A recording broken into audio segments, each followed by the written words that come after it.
Mike, what is a fractional share?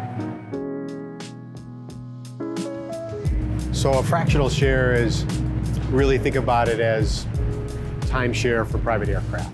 So you buy or lease an undivided interest of an aircraft that you can depreciate, finance if you like, and it entitles you to so many hours of airtime, flying time, inside the Flexjet system. And so depending upon your mission profile, where you go, how often, with how many people, we then recommend the aircraft type and the share size for the amount of utilization that you need that then drives the solution for you. Okay, what is included? Everything's included. So we're at your beck and call. Within 8 hours notice anywhere in the continental United States, the Flexjet interchange system allows us to pick you up at a virtually, literally a moment's notice.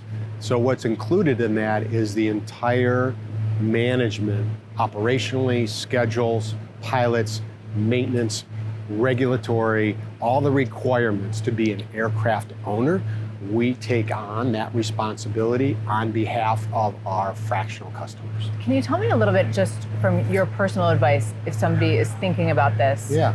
What are the steps what should they be looking at? Do they need a consultant? Yeah. Do you choose large, small? Well, so if somebody's entertaining this, there's really only a handful of ways besides being invited by a friend to get on a corporate aircraft. You can charter, which is essentially one trip at a time. You can buy a jet card, which is like a big debit card in the sky, and you can enter into a fractional share, or you can buy your own airplane.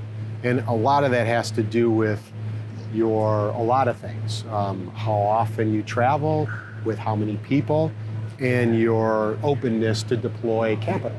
Because if you want to buy the whole airplane as opposed to just a share, obviously the asset acquisition is going to be much higher. You have to be open to a couple significant responsibilities. The first of which, you have responsibility to crew your airplane, maintain your airplane, and comply with all regulatory requirements. Secondarily, you're writing a big check. You're buying 100% of an asset.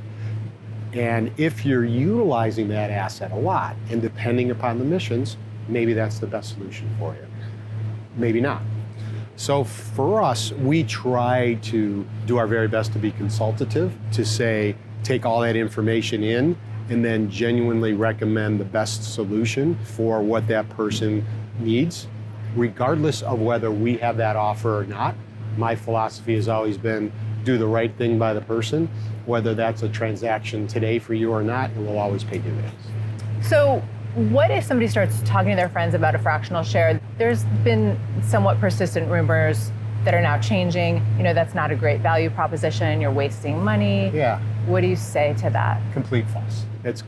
So I would tell you, the history, that coming out of the pandemic, explosion of people flying privately, new people, existing people flying more. And then we reached this great crescendo, and then in the last year or so, it's leveled off, certainly, but at a high level. That's 135 markets. Inside that leveling off of a macro trend, fractional is up about 5 or 6%, and inside fractional, Flexjet's up 12%. So the proof is in the metrics. Fractional ownership really gets as close to whole aircraft ownership experience without deploying significant capital and without the responsibility coming with pilots and maintenance and regulatory requirements. It is an incredibly desirable way to fly private.